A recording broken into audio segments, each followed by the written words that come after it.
Bismillahirrahmanirrahim. Assalamualaikum warahmatullahi wabarakatuh, teman-teman semua. Semoga selalu dalam keadaan sehat ya, dan selalu dalam perlindungan Allah. Nah, insya Allah pada kesempatan kali ini kita akan membahas mengenai mata kuliah metodologi penelitian yang nanti pengampunya ini ada dua ya, ada saya dan juga ada Bu Nurul. Nah, untuk 7 pertemuan pertama, insya Allah akan diampu oleh saya, kemudian 7 pertemuan kedua akan diampu oleh Bu Nurul. Adapun materinya, ini ada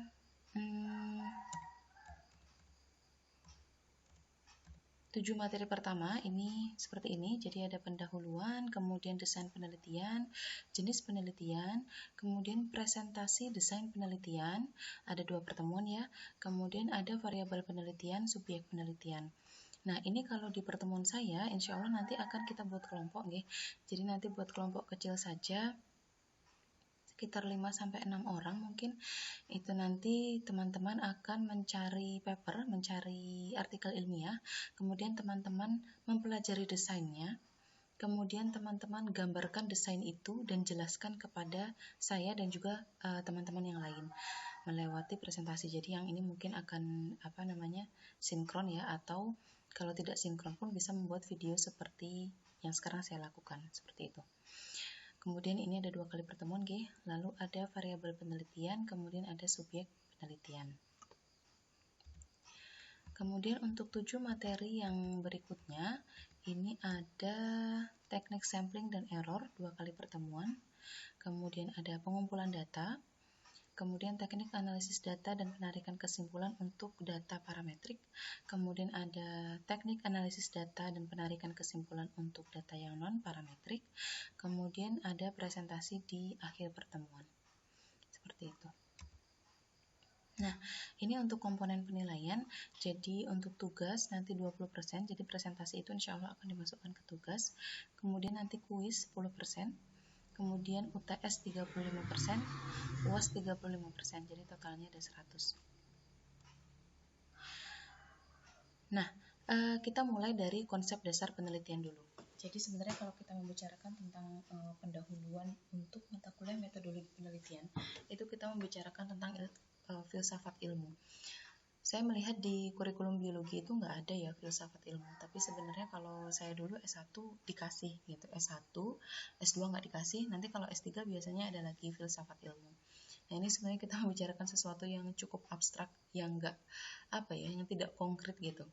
Tapi anyway, kita bisa tetap semoga tetap bisa dipahami apa yang akan saya sampaikan. Nah, kira-kira kita akan mulai dengan melihat gambar ini. Jadi, sebentar biar saya keluarkan dulu pointernya. Oke, jadi kalau kita membicarakan mengenai konsep dasar penelitian, maka kita akan membahas mengenai istilah-istilah ini. Jadi ada knowledge atau pengetahuan, kemudian ada science, ada amazement, curiosity, kemudian istilah-istilah yang ini. Nah, knowledge atau pengetahuan ini sebenarnya kan berawal dari kekaguman manusia. Knowledge dan juga science, jadi pengetahuan dan juga ilmu, ini sebenarnya awalnya dari kekaguman manusia akan hal-hal yang dia hadapi sehari-hari gitu. Dia melihat fenomena-fenomena alam apa setiap harinya, kemudian itu menumbuhkan rasa kekaguman gitu pada diri manusia tersebut. Ini kita membicarakan dulu ya, jadi zamannya Aristoteles mungkin seperti itu. Jadi ini sangat-sangat lawas gitu. Nah, berawal dari kekaguman ini atau amazement atas fenomena-fenomena alam yang terjadi, maka manusia akan mengalami rasa penasaran gitu. Gimana sih caranya ini kok bisa terjadi? Apa yang melatar belakangi kejadian ini? Bagaimana mekanismenya seperti itu? Jadi, alhamdulillah ya, kita diberikan akal gitu supaya bisa menumbuhkan rasa penasaran, sehingga dengan penasaran itu maka kita mencari ilmu seperti itu. Nah, itu tadi ya, jadi pengetahuan dan juga ilmu itu diperoleh karena kekaguman manusia akan fenomena-fenomena alam yang terjadi yang menyebabkan manusia itu merasa penasaran. Nah, kemudian dengan rasa penasaran ini, maka manusia ingin mencari kebenaran tersebut gitu. Gimana sih apa yang terjadi gitu? Gimana caranya hal ini atau fenomena ini bisa terjadi? Maka manusia mencari cara untuk mendapatkan jawaban atas pertanyaan-pertanyaan itu, mendapatkan jawaban atas rasa penasaran itu. Nah, cara itu adalah disebut dengan istilah ini, ways of correct knowledge. Jadi ini merupakan cara untuk mendapatkan pengetahuan yang benar gitu. Caranya ada apa? Ini bisa dibagi menjadi dua, jadi ada pendekatan non-scientific, kemudian ada pendekatan scientific.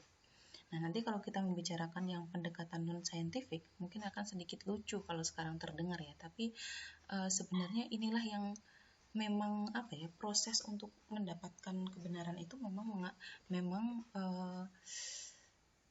melewati proses ini, pendekatan non-scientific. Karena zaman dulu mungkin zaman Aristoteles misalnya, bagaimana caranya kita membuat sistematika penelitian, membuat pendekatan-pendekatan ilmiah, kan belum ada ya. Jadi cara manusia untuk mencari pengetahuan yang benar itu dengan pendekatan-pendekatan non-scientific.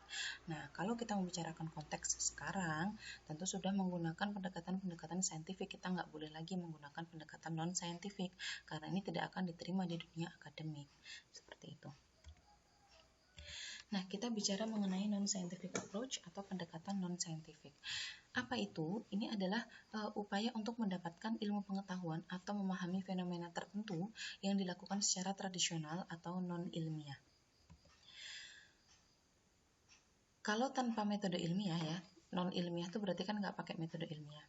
Kalau tanpa metode ilmiah, maka yang kita lakukan dulu itu adalah coba-coba, trial dan error. Dicoba dengan formula ini bisa nggak, dengan formula ini bisa nggak, tapi sama sekali tidak ada panduan ilmiahnya, seperti itu.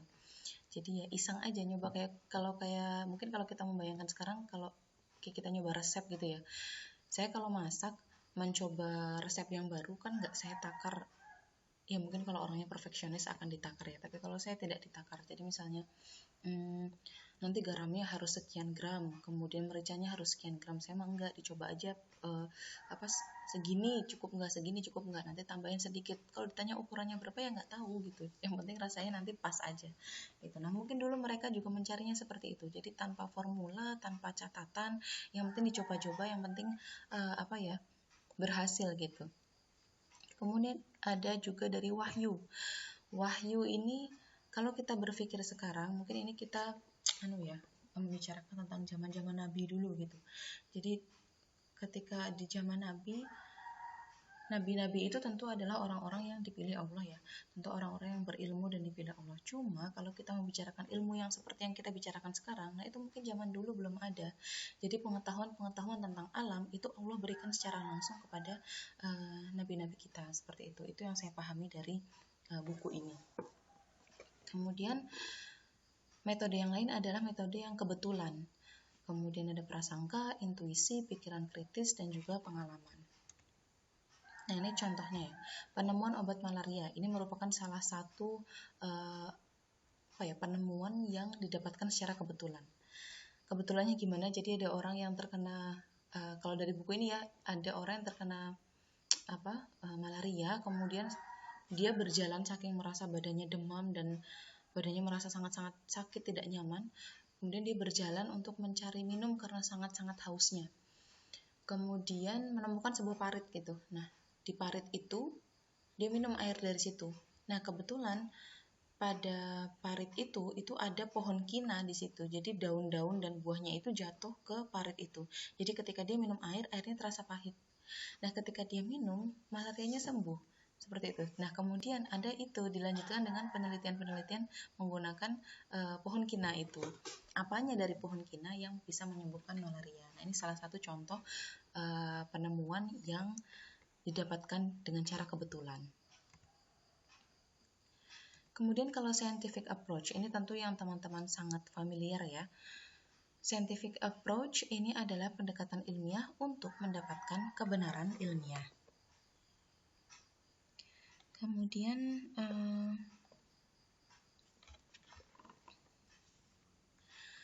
kita lihat lagi. Nah, kebenaran ilmiah ini harus bisa harus didapatkan menggunakan metode ilmiah. Jadi tidak bisa kita mendapatkan pengetahuan atau tadi kan ceritanya kita sedang mencari kebenaran, sedang mencari jawaban yang benar gitu ya atas pertanyaan-pertanyaan kita terhadap fenomena alam, kalau kita merujuk pada slide yang sebelumnya tadi. Nah, kalau kita menggunakan pendekatan ilmiah, maka yang kita dapatkan adalah kebenaran yang ilmiah juga. Jadi kebenaran ilmiah ini adalah hasil dari pendekatan ilmiah yang kita lakukan. Tetapi kebenaran ilmiah ini harus didapatkan dengan metode yang ilmiah gitu. Jadi nggak boleh metodenya sembarangan, tidak boleh menggunakan trial dan error tanpa perhitungan seperti itu. Jadi ini harus diperhatikan.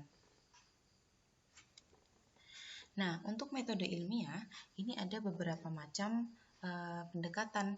Jadi pendekatannya atau tipenya itu ada beberapa pola pikir untuk melakukan atau untuk menyusun metode ilmiah. Ada pola pikir yang deduktif, induktif, gabungan. Oh, mohon maaf. Ini yang saya maksud adalah objektif. Ini saya salah.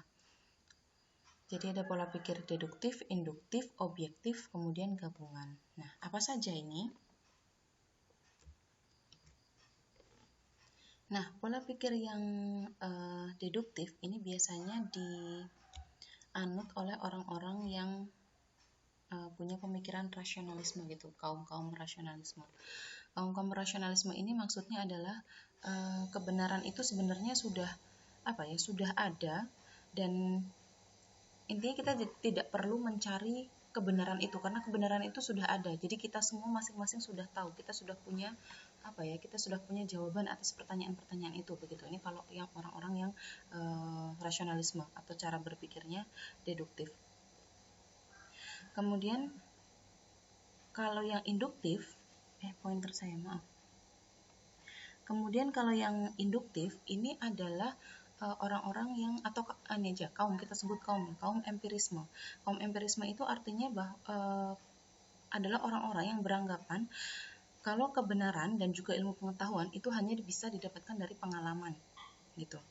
Nah, dari dua hal ini maka ada yang namanya ini sebenarnya itu kalau saya melihat ya ini sama antara gabungan itu disebut dengan pola pikir konvergensi yang pada akhirnya nanti bermuara juga pada pola pikir yang objektif. Ini saya editnya dulu sebentar. Gabungan itu kita sebut konvergensi ya, atau konvergen. Kemudian kalau yang ini adalah objektif yang sebetulnya konvergen ini kan menggabungkan antara pola pikir deduktif dan induktif ya, sehingga menghasilkan pola pikir yang objektif. Nah, pola pikir yang objektif ini yang sebetulnya mendorong manusia untuk membuat atau menyusun metode ilmiah agar didapatkan kebenaran ilmiah itu tadi. Jadi kalau deduktif itu nggak bisa jalan sendiri, induktif juga pada kenyataannya tidak bisa jalan sendiri, maka dibuat pola pikir konvergen, yaitu dengan menyatukan deduktif dan induktif, yang pada akhirnya pola pikir konvergen ini juga akan menghasilkan pola pikir yang objektif. Nah, tujuan kita sebenarnya di pola pikir yang objektif ini, di mana pola pikir yang objektif ini akan melahirkan metode-metode ilmiah yang kita gunakan sekarang. Nah, kita masuk ke pengertian penelitian ya.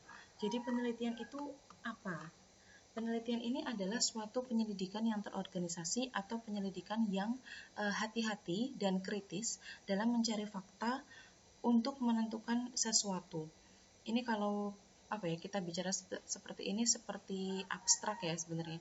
Tapi kalau kita terapkan pada penelitian ini betul. Jadi kalau kita melakukan penelitian, kita tentu akan diminta metode ya. Metode ini kan yang namanya yang terorganisasi itu kan metode. Hati-hati dan kritis ini juga tertuang dalam metode kita di bab 3. Jadi kalau teman-teman besok menyusun skripsi, itu pasti yang akan diubrek-ubrek banget itu metode. Dan biasanya akan lama sekali ketika kita menyusun metode. Kenapa begitu? Soalnya metode ini yang menentukan bagaimana hasil kita nanti gitu. Misalnya kita menemukan kalau kita penelitian itu kan kita menarik kesimpulan seperti itu ya. Contohnya saya penelitian misalnya mengenai bakso babi misalnya. Apakah ada kandungan atau apakah ada DNA babi pada bakso-bakso yang dijual di pinggir jalan misalnya begitu. Atau DNA celeng, sebenarnya celeng yang maksud saya karena celeng yang biasanya dijadikan campuran bukan babinya. Nah, kemudian saya tarik kesimpulan bahwa tidak ada DNA babi atau tidak ada DNA celeng yang dijual pada bakso-bakso yang di pinggir jalan seperti itu. Saya tarik kesimpulan dari penelitian saya seperti itu. Nah, ketika dirunut ternyata metode saya ada yang keliru. Nah, kesimpulan ini tidak bisa digunakan atau tidak valid artinya karena metode yang saya gunakan ini tidak sesuai seperti itu. Jadi itulah pentingnya metode dalam penelitian. Maka pentingnya penyelidikan terorganisasi juga penyelidikan yang hati-hati dan kritis itu ada dalam metode. Kemudian penelitian itu kalau dalam bahasa Inggris tuh namanya research ya. Research itu kalau dipisah itu namanya menjadi re dan search atau re dan to search. Itu artinya kita kembali gitu, kembali lagi mencari. Biasanya ini digunakan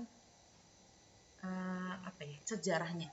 Kata research ini digunakan itu sejarahnya untuk mencari lagi bukti atas pendapat-pendapat yang sudah kita percaya. Misalnya gini, orang kita nih zaman dulu simbah-simbah kita, nenek-nenek kita nih bilang kalau kalau mengunyah inang itu bikin giginya kuat gitu katanya misalnya. Mengunyah inang itu bikin giginya kuat. Nah, itu kan hanya pendapat orang zaman dulu ya. Artinya tidak ada bukti ilmiah untuk untuk membackup atau untuk mensupport pendapat itu gitu. Nah, maka kita melakukan penelitian kembali, research. Jadi kita melakukan penelitian kembali, apakah benar kalau mengunyah inang itu membuat giginya menjadi kuat seperti itu. Jadi kita kembali lagi menyelidik apakah pendapat itu benar atau tidak gitu ya. Semoga bisa dipahami. Nah, tujuannya apa? Tujuannya itu tadi mengubah kesimpulan yang telah diterima secara umum.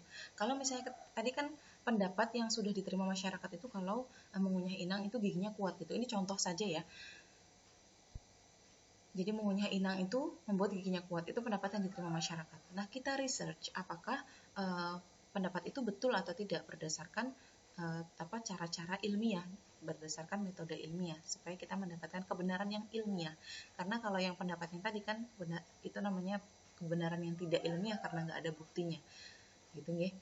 Nah, nanti kalau ditemukan hasilnya pada penelitian kita bahwa ternyata mengunyah inang itu bukannya bikin giginya sehat atau kuat tapi malah merusak enamel gigi misalnya gitu. Nah, kita menemukan hasil seperti itu. Maka hasil kita itu akan mengubah kesimpulan yang tadinya telah diterima secara umum atau mengubah pendapat-pendapat dengan adanya aplikasi baru pada pendapat tersebut.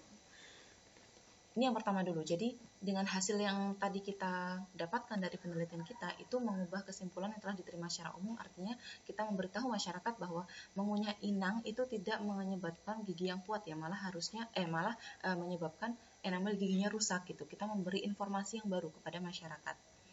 Nah, kemudian kita tahu sendiri bahwa kalau sudah terbiasa itu akan susah untuk menghentikan kebiasaan itu gitu ya, apalagi kita misalnya bicara konteksnya lansia gitu, mereka sudah mengunyah inang sudah berpuluh-puluh tahun mungkin dari mereka remaja sampai tua sampai saat ini. Jadi untuk mengubah itu tentu akan sangat susah. Nah, apa yang kita lakukan? Kita coba formulasikan ulang inang seperti apa yang tidak merusak enamel gigi. Maka kita masuk dalam tujuan yang kedua, yaitu mengubah pendapat-pendapat dengan adanya aplikasi baru pada pendapat tersebut. Jadi misalnya kita ubah formulasi inangnya supaya tidak merusak enamel gigi. Tujuannya apa? Supaya lansia yang menjadi target penelitian kita ini tetap bisa mengunyah inang tapi giginya tidak rusak. Kira-kira seperti itu. Nah, penelitian yang dilakukan dengan metode ilmiah ini tentu dinamakan penelitian ilmiah ya. Kemudian kita lanjut pada sikap dan cara berpikir peneliti.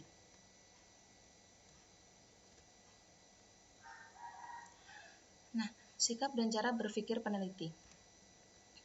Ini maaf kalau agak nanti putus-putus karena kebetulan saya juga mempause kemudian mulai lagi, pause mulai lagi gitu. Apa saja sikap yang harus dimiliki peneliti? Ini yang pertama adalah objektif. Jadi peneliti ini harus bisa ya memisahkan antara pendapat pribadi dengan fakta yang ada. Jangan sampai apa yang kita percaya, apa yang kita tahu itu mempengaruhi penelitian kita gitu. Jadi kita benar-benar objektif, kita bicara berdasarkan data, berdasarkan fakta, meskipun itu tidak sesuai dengan apa yang kita percayai. Kemudian kompeten atau kompetensi.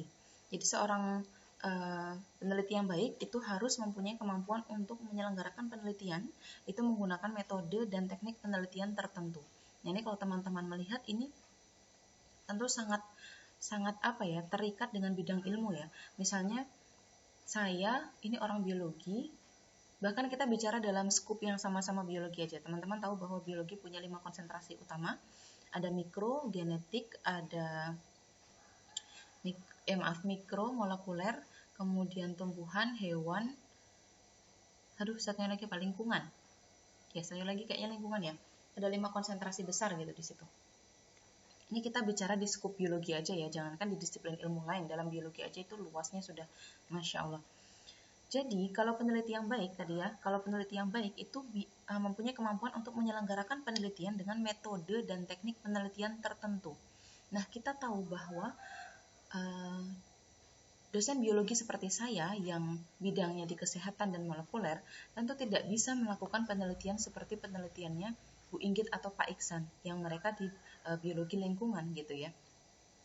Jadi kalau saya melakukan penelitian di areanya Bu Inggit itu nggak bisa, saya tidak kompeten di situ karena saya tidak punya ilmunya, latar belakang saya tidak di situ gitu. Jadi ini kita ngomongin di satu skop biologi aja, sama-sama biologi, tapi saya juga nggak bisa loncat konsentrasi. Seperti itu ya. Jadi kompetensi ini juga harus dimiliki oleh peneliti. Tidak boleh peneliti biologi, peneliti molekuler seperti saya misalnya kemudian melakukan penelitian di lapangan, analisis vegetasi misalnya, itu nggak masuk banget. Gimana saya akan menarik kesimpulan, gimana saya akan menyusun metode penelitiannya, orang saya nggak paham gitu apa yang disebut dengan analisis vegetasi dan seterusnya. Kemudian faktual, jadi seorang peneliti ini hubungannya dengan yang objektif tadi, jadi seorang peneliti harus bisa bekerja berdasarkan fakta yang diperoleh gitu ya, bukan berdasarkan harapan atau anggapan yang sifatnya abstrak, nggak boleh ya. Jadi kita harus bicara berdasarkan fakta, data, dan objektif. Nah, ini tadi sikap. Tadi kita membicarakan sikap. Jadi sikap yang harus dimiliki peneliti adalah objektif, kompeten, dan faktual. Nah, kalau cara berpikir yang harus dimiliki peneliti, ini adalah 3 hal ya, skeptis, analisis, dan kritis. Maksudnya bagaimana? Jadi seorang peneliti itu harus bisa berpikir skeptis. Skeptis itu gimana? Jadi harus selalu mempertanyakan bukti atau fakta yang dapat mendukung suatu pertanyaan. Jadi suatu pernyataan. Jadi kalau kita punya pendapat tertentu atau pernyataan tertentu atau kita punya kesimpulan sementara dari penelitian yang sedang kita lakukan, maka kita harus selalu mempertanyakan buktinya. Buktinya mana? Datanya mana? Faktanya bagaimana? Seperti itu. Ini adalah cara berpikir yang skeptis. Jadi nggak manut gitu loh. Jadi kita nggak boleh manut-manut kalau dalam penelitian, harus ada buktinya. Ini contoh kecilnya kalau kadang-kadang pas kita seminar proposal atau pas kita ujian pendadaran ya, ini ada mahasiswa misalnya menjelaskan suatu metode, terus ditanya, Mbak, kenapa kok pakai, atau Mbak, Mas, kenapa kok pakai NaCl-nya 5 mili misalnya gitu. Terus ketika ditanya seperti itu, mahasiswa menjawab, saya cuma ikut di buku panduan Bu, gitu. Di buku panduan atau di protokolnya 5 mili NaCl-nya. Nah itu nggak boleh, itu akan dibabat habis itu ketika presentasi seperti itu. Dibabat itu dalam artinya dicecar pertanyaan ya, karena kita nggak boleh manut-manut seperti itu nggak boleh. Jadi kalau metode dia bilang pakai NaCl 5 mili, kita tanya kenapa harus pakai, kita cari kenapa NaCl harus pakai 5 mili, kenapa nggak 10 mili, kenapa nggak 1 mili, seperti itu harus dicari. Kemudian berpikir gimana ini membahasakannya, analisis, maksudnya berpikir yang kritis juga ya sebenarnya. Jadi peneliti harus selalu menganalisis itu setiap pernyataan atau persoalan yang dihadapi. Jadi kalau kita mendapatkan problem ketika melakukan penelitian, kan penelitian nggak bisa selalu mulus ya, pasti ada problemnya. Itu kita harus selalu menganalisis apa yang salah dari langkah-langkah yang sudah saya lakukan. Betulnya bagaimana? Kita mencari referensi, kita mencari pengalaman yang serupa, kita tanya pada yang lebih paham seperti itu. Itu harus selalu kita lakukan ketika menjadi seorang peneliti. Kemudian berpikir kritis, maksudnya bagaimana? Jadi dari awal sampai akhir kegiatan, ini penelitian yang kita lakukan, ini harus berdasarkan protokol yang sudah kita tetapkan. Jadi makanya sebelum teman-teman penelitian kan ada yang namanya proposal penelitian toh. Nah, proposal penelitian itu kan akan berisi dari bab 1 sampai bab 3. Nah, di bab 3 itu yang metode penelitian itu kan isinya kan langkah-langkah ya, prosedur kerja, kemudian itu isinya inti penelitiannya semuanya ada di situ intinya gitu. Nah, kita harus berpegang teguh pada metode yang sudah kita susun itu. Kenapa kita harus berpegang teguh? Ya karena itu yang akan memandu jalannya penelitian kita. Jangan kita terus enaknya sendiri ganti metode gitu, nggak bisa. Makanya sebelum teman-teman penelitian, metode itu harus diseminarkan supaya mendapat masukan kanan kiri gitu. Supaya saya juga misalnya selaku pembimbing itu bisa mendapatkan fresh eyes, dapat punya perspektif baru gitu dari dari penguji-penguji yang lain seperti itu. Makanya kalau ujian proposal kan pasti selalu ditemani ya, jadi ada dosen penguji, fungsinya untuk itu, untuk ikut cross check, membantu supaya apa yang tidak dilihat oleh peneliti, apa yang tidak dilihat oleh pembimbing peneliti itu kelihatan oleh mereka yang punya perspektif yang baru, yang fresh gitu. Itu kemudian ada tujuan penelitian. Nah, ini ada frase menarik ya di tujuan penelitian ini. Jadi tidak ada satu orang pun yang mampu mengajukan semua pertanyaan. Nggak mungkin dalam suatu hal itu kita punya semua pertanyaan terus kita ajukan semua, itu nggak mungkin. Kemudian demikian pula tidak ada satu orang pun yang dapat menemukan semua jawaban, bahkan hanya untuk satu pertanyaan. Jadi kalau pengalaman saya pribadi ya dalam melakukan suatu penelitian, itu proposal yang saya buat itu sebenarnya rumusan masalahnya cuma 2. Tapi dalam perjalanannya itu akan banyak sekali pertanyaan yang muncul ketika melakukan penelitian itu. Kok bisa ya protein ini kok nggak muncul? Kok tidak terekspresi ya? Apa sebabnya? Apakah ada keterlibatan dari protein lain yang menyebabkan protein ini tidak muncul tapi tidak saya masukkan dalam penelitian saya, jadi saya nggak bisa menguji kayak gitu loh. Jadi ada pertanyaan-pertanyaan seperti itu. Jadi meskipun saya tidak bisa mengajukan semua pertanyaan mengenai materi atau topik yang akan saya ajukan untuk penelitian, saya pula tidak bisa menemukan semua jawaban dari satu pertanyaan saja gitu. Jadi dari satu rumusan masalah yang satu buat tadi, ternyata banyak sekali pertanyaan, anak cabang pertanyaan yang saya juga tidak bisa menjawab gitu. Maka harus ada yang namanya pembatasan, Mbak Mas. Ini pembatasan ini fungsinya untuk memfokuskan gitu supaya penelitian kita tidak sampai mana-mana. Dan ini juga sebenarnya pembatasan ini sifatnya untuk melindungi peneliti juga gitu supaya penelitiannya bisa fokus dan tidak mendapatkan pertanyaan-pertanyaan di luar dari topik penelitian kita gitu, karena biasanya kita nggak bisa menjawab kalau yang di luar topik penelitian kita, maka dilakukan pembatasan seperti itu. Nah, jadi penelitian itu bisa dibagi jenis penelitian itu bisa dibagi berdasarkan tujuan gitu ya. Jadi dari tujuan penelitian itu kita bisa mendapatkan jenis penelitian. Ini contohnya, ini ada penelitian eksplorasi karena tujuannya mengeksplorasi, penelitian deskripsi karena tujuannya membuat deskripsi, kemudian penelitian prediksi karena tujuannya untuk memprediksi, eksplanasi dan juga aksi. Nah, mungkin nanti teman-teman bisa sembari mencari ya penelitian eksplorasi itu seperti apa, penelitian deskripsi itu seperti apa, prediksi seperti apa. Kemudian saya beri contoh saja misalnya untuk tujuan penelitian yang eksplorasi. Jadi biasanya peneliti itu memilih penelitian yang tujuannya jenis penelitian eksplorasi itu karena tujuan penelitiannya adalah mendapatkan jawaban atau apa ya, mendapatkan jawaban awal gitu. Jadi ini seperti penelitian penjajakan gitu, penelitian pendahuluan, hanya mengeksplorasi saja gitu.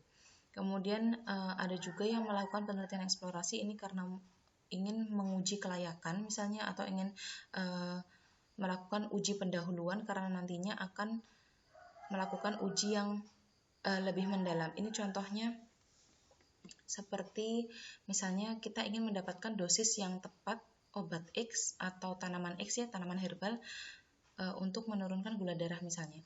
Nah, kita melakukan uji pendahuluan berupa uji dosis dulu gitu. Kita mencari LD50-nya. Nah, ini namanya penelitian eksplorasi kalau seperti itu. Nah, nanti kalau sudah dapat dosis yang tepat, baru kita melakukan penelitian sesungguhnya. Dengan dosis itu, sembuh nggak nih? Atau turun nggak nih kadar gula darah pada mencit tersebut? Seperti itu. Itu contoh yang bisa saya berikan sekarang ya. Kemudian yang ketiga, misalnya kita juga sedang mengembangkan metode. Itu juga penelitiannya sifatnya eksploratif. Ini contohnya seperti yang dilakukan Bu Rita dari tahun kemarin ya. Jadi ingin mendapatkan DNA dengan kemurnian tinggi dari sampel-sampel yang sudah lama. Jadi misalnya kayak kalau di penelitian forensik ya, ada darah yang terciprat ke pakaian atau jeans, itu diekstraksi. Gimana caranya supaya kita bisa mendapatkan DNA dengan kemurnian tinggi dari sampel yang sudah lawas seperti itu, pun tidak dilindungi ya kan. Jadi biasanya kalau kita bicara tentang sampel kita itu dilindungi, artinya ada perlakuan khusus pada sampel tersebut supaya tidak rusak.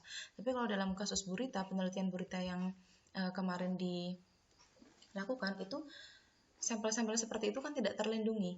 Jadi bisa nggak menemukan metode untuk mengekstraksi DNA dari sampel darah yang terciprat pada kain jeans tersebut supaya mendapatkan DNA dengan kemurnian tinggi seperti itu. Itu metode yang sedang dilakukan, itu adalah contoh penelitian eksplorasi. Jadi sedang mengeksplorasi metode. Sepertinya itu ya salah satu contohnya, nanti saya kelamaan ngomongnya.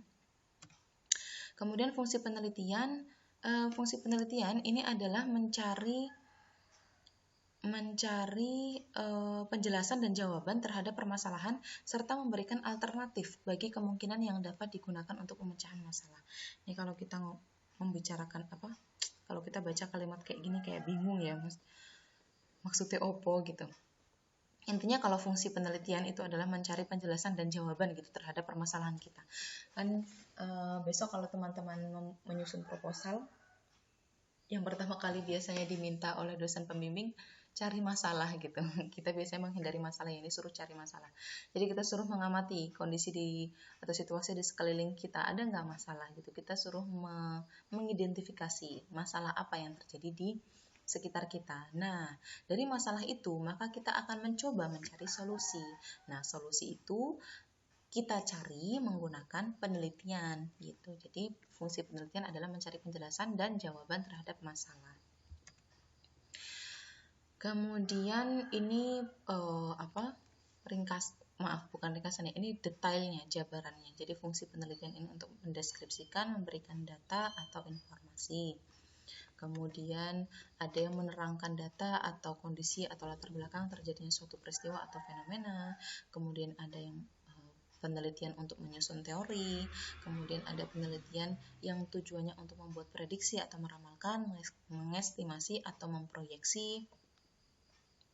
Kemudian ada juga yang penelitian itu tujuannya untuk mengendalikan peristiwa maupun gejala-gejala yang terjadi. Jadi ini ya kira-kira fungsi penelitian. Kemudian ini kok terdampar. Kemudian ada yang namanya ragam penelitian. Jadi kalau kita membicarakan ragam penelitian, ini sangat luas dan sangat banyak. Dan ragam penelitian ini tergantung dari tujuan pendekatan. Jadi pendekatan atau approach atau pendekatan kita terhadap penelitian itu apa yang kita gunakan, pendekatan seperti apa, kemudian bidang ilmu dan seterusnya. Jadi jenis atau ragam penelitian itu berdasarkan hal-hal ini. Nah, Ada penelitian yang ditinjau dari tujuan, seperti yang tadi sudah disebutkan di slide sebelumnya ya. Ada penelitian eksplorasi, penelitian deskripsi, dan seterusnya. Itu adalah jenis penelitian yang ditinjau dari tujuan. Ada juga penelitian yang ditinjau dari pendekatan. Jadi, apakah pendekatannya itu pendekatan bujur atau pendekatan longitudinal, ataukah pendekatan cross-seksional atau pendekatan silang. Seperti itu. Ini biasanya untuk penelitian kesehatan ya. Apakah kita menggunakan, kalau saya kemarin melakukan saat ini dan kemarin melakukan penelitian menggunakan kuesioner, itu ditinjau dari pendekatannya. Jadi pendekatannya menggunakan pendekatan cross-seksional, maka disebut penelitian cross-seksional gitu, berdasarkan pendekatannya. Kemudian ada penelitian yang ditinjau dari bidang ilmu juga. Jadi ini disesuaikan dengan spesialisasinya gitu atau keahliannya, seperti itu ya. Ini ragam ini biasanya seperti penelitian di bidang pendidikan, kedokteran, perbankan, keolahragaan, ruang angkasa, pertanian dan sebagainya. Biasanya kalau ditinjau dari bidang ilmu seperti itu. Jadi bidang ilmunya yang disebut di bidang ilmu pendidikan, apa di bidang ilmu kedokteran dan seterusnya. Terus kalau ditinjau dari tempat, ini bisa kita lihat apakah penelitiannya ada di laboratorium atau di perpustakaan. Di perpustakaan itu berarti penelitian yang ini ya, studi literatur. Kemudian apa, penelitian lapangan gitu. Jadi kalau ditinjau dari tempat seperti itu, ada penelitian laboratorium, penelitian di perpustakaan, atau penelitian di lapangan. Lalu ada juga yang ditinjau dari hadirnya variabel. Ditinjau dari hadirnya variabel. Ini apa saja? Ini penelitian yang dilakukan dengan menjelaskan atau menggambarkan variabel masa lalu atau sekarang yang sedang terjadi. Jadi kalau penelitian variabel ini seringkali digunakan untuk penelitian yang sifatnya deskripsi atau sifatnya deskriptif ya, gitu. Nah, kalau penelitiannya menghadirkan variabel yang, mohon maaf saya revisi ya, kalau variabelnya itu variabel masa lalu atau yang sedang terjadi sekarang, itu biasanya dinamakan penelitian deskriptif. Karena, maaf sebentar, anak saya bangun sebentar. Oke, bismillah, kita lanjutkan. Kemudian tadi ada penelitian yang ditinjau dari variabel ya, kemudian ada penelitian yang kuantitatif dan kualitatif. Nah, sekarang apa yang dimaksud dengan penelitian kuantitatif dan kualitatif? Ini sebenarnya nanti akan ada materi sendiri, cuma ini secara ringkas saja. Nah, penelitian kuantitatif itu menekankan pada fenomena-fenomena objektif yang nanti dikaji secara kuantitatif. Kemudian kalau penelitian yang kuantitatif itu pasti menggunakan angka-angka, kemudian pengolahan statistik, struktur, dan juga percobaan yang terkontrol. Biasanya kalau yang penelitian kuantitatif itu sifatnya eksperimental ya. Kalau penelitian kuantitatif itu sifatnya eksperimental, sedangkan kalau penelitian yang deskriptif itu non-eksperimental. Ini biasanya bentuknya survei, ex post facto, komparatif, dan juga korelasional. Ini biasanya yang kualitatif seperti itu. Kemudian selanjutnya ada unsur-unsur dalam penelitian. Nah, unsur-unsur penelitian itu ada yang berupa teori, kemudian preposisi, kemudian konsep, variabel, hipotesis. Kemudian yang terakhir ada definisi operasional. Nah, kita mulai dari teori dulu. Ini sebenarnya sangat abstrak ya. Nggak apa-apa, nanti kita coba menjelaskan, semoga bisa dipahami teman-teman. Nah, teori itu merupakan pengetahuan ilmiah yang mencakup penjelasan mengenai suatu sektor tertentu dari sebuah disiplin keilmuan. Kemudian di dalam teori itu ada yang namanya hukum dan juga prinsip. Nah, maksudnya bagaimana? Teori itu terdiri dari hukum dan prinsip. Jadi artinya teori itu biasanya bersumber atau terdiri, kalau dibedah gitu ya, itu terdiri dari hukum-hukum. Kemudian selain hukum, teori keilmuan ini juga mengenal kategori pertanyaan yang disebut dengan prinsip. Jadi kalau prinsip itu bisa diartikan sebagai pernyataan yang berlaku secara umum bagi sekelompok gejala-gejala tertentu yang mampu menjelaskan kejadian yang terjadi. Jadi ini kalau hukum dan prinsip ini sangat erat hubungannya dengan disiplin keilmuan yang kita dalami gitu.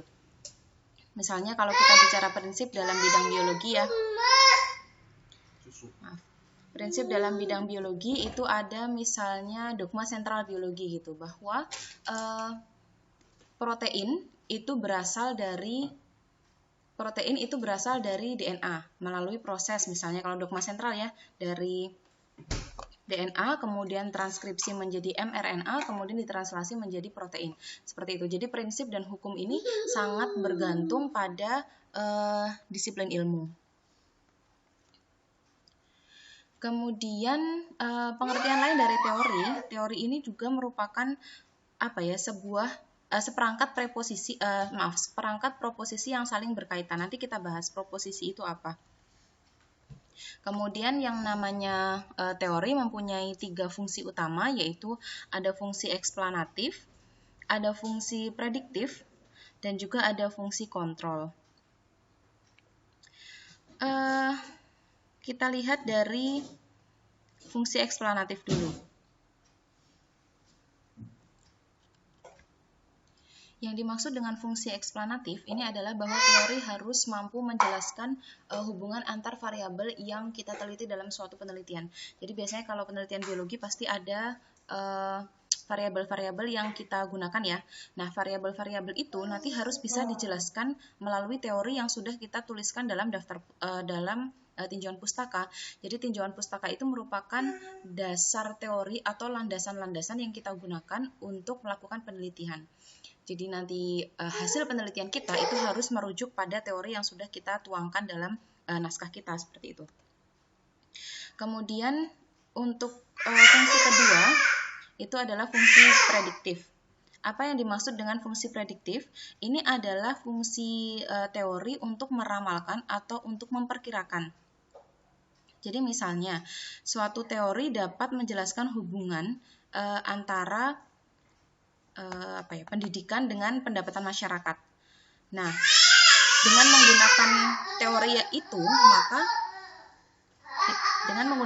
itu, maka peneliti itu dapat juga memperkirakan tingkat pendapatan suatu masyarakat dengan perkembangan pendidikan tertentu. Jadi awalnya kan teori tadi harus mempunyai fungsi eksplanatif ya. Fungsi eksplanatif yang saya contohkan di sini misalnya hubungan antara tingkat pendidikan dengan pendapatan masyarakat begitu. Nah, fungsi teori yang berfungsi eksplanatif itu artinya bahwa teori ini harus mampu menjelaskan 2 variabel itu, yaitu variabel pendidikan dan juga variabel pendapatan masyarakat.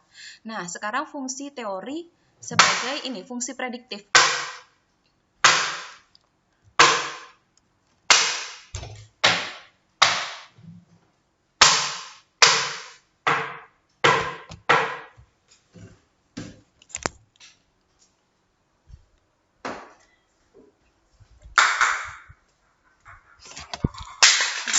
Astagfirullahaladzim.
Mohon maaf atas gangguannya tadi. Kita lanjutkan. Jadi dari tadi yang saya jelaskan tadi kan fungsi teori, fungsi eksplanatif dari teori ya. Berarti kita menjelaskan tentang hubungan antara variabel tadi pendidikan dengan pendapatan masyarakat. Kemudian kalau untuk yang prediktif itu berarti kita menjelaskan bagaimana sih kira-kira nanti pendapatan masyarakat itu dihubungkan dengan perkembangan pendidikan dalam disiplin ilmu tertentu. Jadi karena yang namanya disiplin ilmu itu kan sangat-sangat luas ya. Jadi dengan perkembangan disiplin ilmu maka kita bisa memperkirakan kira-kira pendapatan masyarakat dengan perkembangan pendidikan tadi seperti apa gitu. Contohnya kalau misalnya dulu biasanya tuh S1 ya yang umum. Kalau sudah sarjana itu Pak, insya Allah pasti pekerjaan sudah mapan, jadi pendapatan masyarakat bisa dibilang nanti cukup tinggi seperti itu mungkin zaman Bapak Ibu kita ya. Tapi sekarang ternyata perkembangan pendidikan itu meningkat gitu, jadi banyak yang sekolah S2, S3, kemudian yang postdoc dan seterusnya, ternyata makin tinggi itu perkembangan pendidikan itu. Jadi bagaimana nanti hubungannya dengan pendapatan masyarakat, apakah meningkat, apakah stagnan, ataukah malah menurun, seperti itu. Itu fungsi teori secara prediktif. Kemudian nanti ada lagi fungsi ketiga dari teori adalah fungsi kontrol. Jadi teori ini nanti tidak hanya menjelaskan dan memperkirakan, tapi juga mampu mengendalikan peristiwa-peristiwa supaya tidak mengarah pada hal-hal yang negatif gitu. Jadi ini fungsi teori sebagai fungsi kontrol. Kemudian tadi kita sempat menyebut mengenai proposisi. Nah, sekarang kita lihat proposisi itu apa sih? Terus saya cek dulu apakah masih recording. Masih ya. Oke. Jadi fungsi preposisi itu apa? Jadi preposisi ini merupakan pernyataan tentang hubungan. Jadi yang kita tekankan pada hubungan ini. Pernyataan tentang hubungan antara dua konsep atau lebih. Yang mana nanti konsep juga akan kita jelaskan definisinya apa. Nah, ini contohnya. Jika harga suatu barang naik, maka permintaan barang berkurang. Teman-teman pasti familiar ya dengan kalimat ini. Ini merupakan salah satu prinsip ekonomi, gitu ya. Jika harga suatu barang naik, maka permintaan barang berkurang, gitu. Jadi di sini harga dan permintaan merupakan konsep. Konsep ini dihubungkan dengan kata hubung jika dan maka. Maka ini merupakan preposisi. Segini, jika harga suatu barang naik, maka permintaan barang berkurang. Konsepnya yang mana? Harga dan permintaan. Nah, preposisi dalam ilmu ekonomi ya, ini yang diambil contoh karena ilmu ekonomi ya. Preposisi dalam ilmu ekonomi ini sama dengan hukum ekonomi. Nanti kita aplikasikan yang sama juga. Jika ada preposisi dalam ilmu biologi, maka itu disebut hukum biologi. Kalau kita sebutkan misalnya kayak hukum Chargaff, teman-teman semoga sudah familiar ya. Hukum Chargaff itu berarti beliau membuat aturan bahwa bahasa A itu harus selalu berpasangan dengan bahasa T, nggak mungkin bahasa A berpasangan dengan bahasa G. Nah, itu merupakan preposisi dalam ilmu biologi molekuler. Nah, itu juga sama dengan hukum biologi molekuler seperti itu. Nah, preposisi ini adalah bahan untuk membuat teori. Tapi untuk membuat preposisi, jadi gini, preposisi ini merupakan bahan untuk membuat teori, gitu ya. Nah, untuk membuat preposisi, kita juga membutuhkan konsep sebagai bahan bakunya. Jadi untuk membuat teori, kita memerlukan preposisi dan juga konsep. Ini contoh-contoh konsep dalam ilmu pendidikan, misalnya ada belajar, minat, stimulus, motivasi, dan seterusnya. Kemudian ada konsep dalam ilmu ekonomi, ini ada kebutuhan, produksi, konsumsi, distribusi, investasi. Teman-teman familiar ya dengan konsep-konsep ini, istilah-istilah ini. Istilah-istilah ini kita sebut dengan konsep. Sekarang dalam ilmu biologi, apa? Ada pertumbuhan, ada perkembangan, ada yang ligan, protein, sitokin, dan seterusnya. Ini adalah konsep dalam ilmu biologi. Nah, sekarang kita menuju pada konsep. Apa yang dimaksud dengan konsep? Jadi, konsep ini adalah unsur terpenting dalam penelitian. Bisa dibilang juga bahwa konsep ini merupakan istilah atau simbol yang menunjukkan pada suatu pengertian tertentu. Jadi, kalau kita bicara ini tadi pembicaraan kita akan dimulai dari teori ya, teori kemudian preposisi, kemudian konsep. Ini sebenarnya dari yang besar kecil ke mengecil gitu.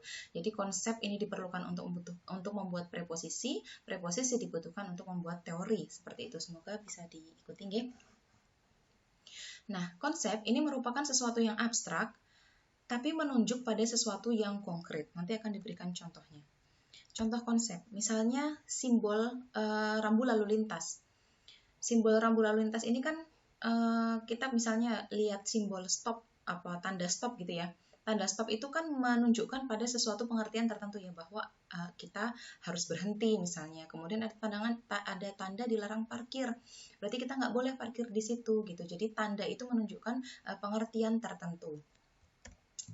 Kemudian contohnya apa nih? Sesuatu yang abstrak menunjuk pada sesuatu yang konkret. Jadi kalau kita bicara tentang sekolah misalnya, kita gunakan konsep sekolah. Ketika kita menggunakan konsep ini atau mengatakan terminologi ini, yang terbayang dalam benak kita adalah gedung, guru, kemudian murid, kemudian buku-buku, seperti itu ya. Jadi sekolah ini kan sebenarnya sesuatu yang abstrak. Kalau kita bicara soal sekolah itu gimana sih gitu, apa sih gitu. Jadi ketika membicarakan sekolah, itu akan muncul hal-hal yang konkret seperti gedung, guru, seperti tadi buku, akan muncul hal-hal yang nyata, yang real, yang bisa kita lihat, kita pegang. Kalau sekolahnya sendiri itu merupakan suatu konsep, bahwa sekolah itu artinya situasi belajar mengajar gitu loh. Jadi disitulah konsepnya. Abstrak ya, sekolah tadi abstrak, kemudian ketika kita membicarakan sekolah maka akan diikuti dengan hal-hal yang konkret seperti tadi, gedung, buku, guru, dan seterusnya. Kemudian pada ilmu biologi kita lihat ada konsep mengenai reproduksi manusia. Reproduksi manusia itu kan abstrak ya. Jadi kita mengenal konsep fertilitas dan fekunditas, yang mana nanti fertilitas dan fekunditas ini akan memiliki pengertian sendiri gitu. Nah, ini yang mohon maaf saya revisi. Jadi konsepnya itu ada pada fertilitas dan fekunditas. Jadi ketika kita membicarakan mengenai reproduksi manusia, maka konsep yang kita ajukan itu adalah konsep mengenai fertilitas dan fekunditas, yang mana nanti fertilitas akan mempunyai definisi sendiri, kemudian fekunditas juga mempunyai definisi sendiri. Nah, selanjutnya kalau kita bicara mengenai pergerakan penduduk, maka konsep yang kita bawa atau konsep yang kita ajukan itu adalah migrasi dan mobilitas, seperti itu. Apabila kita membicarakan mengenai perilaku menyimpang, maka konsep yang kita ajukan adalah fenomena bunuh diri, kebiasaan minum alkohol, clubbing, dan seterusnya. Itu merupakan perilaku menyimpang.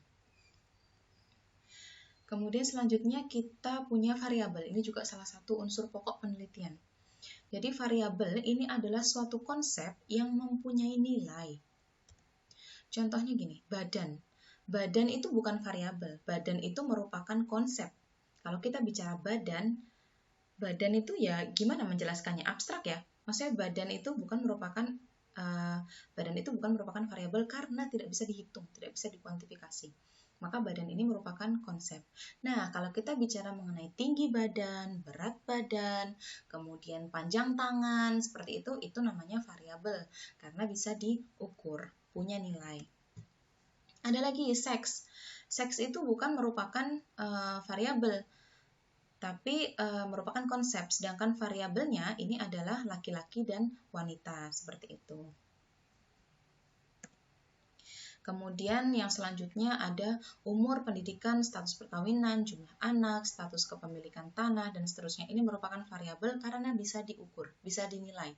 Ada kuantifikasinya, umur ada kuantifikasinya, pendidikan ada kuantifikasinya ya, apakah lulusan SD, SMP, SMA, dan seterusnya, status perkawinan, kawin tidak kawin, jumlah anak, punya anak atau tidak gitu ya, atau punya 0, 1, 2, 3, 4, 5 sampai atau berapa jumlah anaknya. Kemudian status pemilikan tanah, punya atau tidak, seperti itu. Karena bisa dikuantifikasi, punya nilai, maka ini dinamakan variabel. Kemudian ada juga yang dinamakan hipotesis. Jadi hipotesis ini merupakan ini merupakan hubungan yang biasanya disajikan dalam proposal. Katakanlah gini aja deh yang gampang, asumsi gitu. Hipotesis itu asumsi. Jadi tujuan penelitian itu kan sebenarnya kita ingin menelaah ya, ingin mengetahui hubungan antara variabel-variabel yang kita letakkan dalam penelitian itu.